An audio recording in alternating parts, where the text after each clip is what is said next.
If you love chess from the Romantic era, you have come to the right place. This game is a game of Paul Morphy, played in Paris in a blindfold simultaneous exhibition, making the quality of the play really astounding, at the Café de la Regence.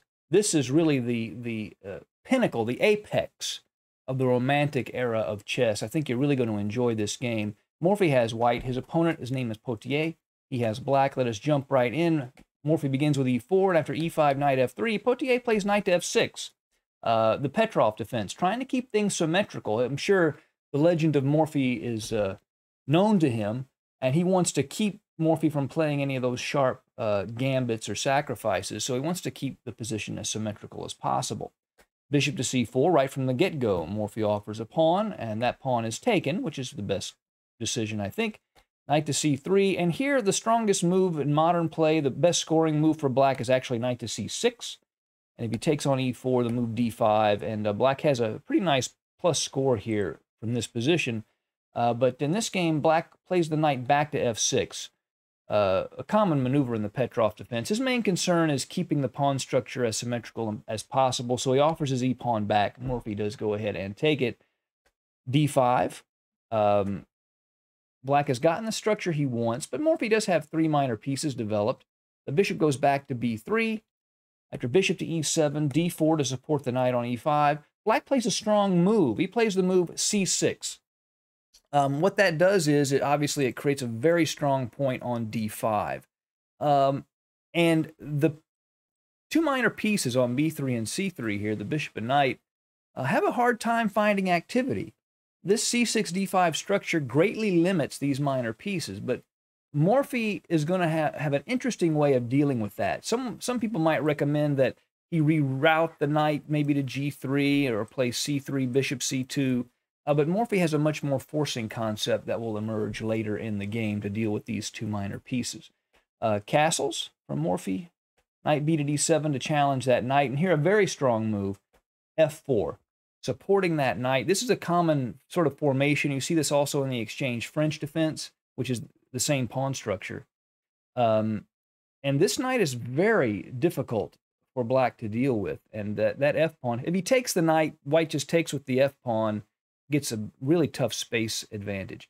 And one of the problems with black's position is this knight blocks in this bishop, which blocks in this rook, making queenside development much harder, which explains his next move, knight to b6, getting out of the way so that this bishop at c8 can develop. Here Morphy plays the move queen to f3. Again, powerful idea, setting up kingside attacking ideas with g4 and g5. Black sees this coming, so he plays the move h5 to help control the g4 square, stopping the move g4, and even one of his minor pieces might land on this g4 square. So Morphy plays another powerful concept, f5. He's playing against this bishop on c8, keeping it out of g4 and making it very hard to develop this piece. And this bishop and this knight are beginning to get in each other's way. Queen to c7 from black. A better move was probably to just play a5, and after a4, knight b to d7. Black is uncomfortable, but it's probably better than what's played in the game. The problem with the queen going to c7, maybe he wants to play c5 and undermine this knight, but being on this diagonal is a problem, and Morphy immediately takes advantage of that with the move bishop to f4, creating discoveries against this queen. The knight could go to g6, for example, and attack the rook while the bishop attacks the queen. So black has to do something about that. He plays the move bishop to d6 to challenge that diagonal. Rook a to e1 from Morphy, obviously threatening a discovery down the e-file. Black cannot allow that. He doesn't want to castle. After this move h5, this castled position is a little weak. So he plays the move king to f8 to get out of the aim of this rook at e1. And he'll try to develop this h8 rook by advancing h4 and moving the rook out on the h-file. Queen to g3 from Morphy. Now he's got a very nasty threat that he is developing. The threat is knight to g6. If he's allowed to play knight to g6 check, obviously this knight forks the king and the rook. So he would have to do something about that. But if he actually takes the knight, then bishop takes d6 check would win the queen by attacking the king and the queen simultaneously, attacking it with check. So to deal with that, black plays the move h4. He feels, well, if I'm directly attacking white's queen with a pawn, then he doesn't have time for that kind of tactic. Well, it turns out he does. And Morphy plays, again, without side of the board, against more than one opponent, the powerful knight to g6 check. He plays it anyway. Now, black's idea is this. He plays the move king to g8. And it is true, Morphy does not have time to take that rook at h8 because he would lose his queen. But he can play bishop takes d6 because he is also threatening black's queen. He can play that move. And black does take on g3. Morphy takes on c7. Pawn takes knight. Pawn takes pawn. And pawn takes h2 check. Now, Morphy does not retake this pawn on h2 with his bishop, but he instead uses black's own pawn against him as a shield for his king. He plays the move king to h1. And this looks very dangerous for white, but as it turns out, this is a very strong defensive piece for Morphy, even though it's his opponent's pawn. It really blocks black's access to white's king. He plays bishop to g4 here. One of the potential ideas is to play rook h6 and then take this uncomfortable pawn at g6. Morphy plays rook to e7, threatening bishop takes knight and then maybe rook takes b7. But there are actually more serious threats here. If black were to play rook to h6 to threaten that pawn on g6, we would begin to see Morphy's brilliant conception about dealing with these two minor pieces. First, he could take on b6, pawn takes, and then he would almost certainly play the move rook takes knight, believe it or not. And after pawn takes, he could play this powerful, powerful idea, knight takes d5, and free those pieces with a sacrifice. And if the knight is taken, then bishop takes d5 check, and black has no easy reaction to this. If king to h8, he would lose immediately to g7 check, forcing king to h7, and then promoting to queen with checkmate, because the bishop defends the queen and the rook attacks the black king, and that's actually a mating position. So you would have to go to f8, but that's still bad news for black. After rook f7 check, king to e8, g7, threatening the queen, and really forcing black to play rook to g6 to stop that, but then rook to f8 check, king to e7, and rook takes rook. And after black takes the rook at the pawn at g7, white is completely winning. He has much better pawns. He has more pawns, and he's going to get this h2 pawn here with his own king. So white would just be winning here. So because of that, black plays knight b to d7.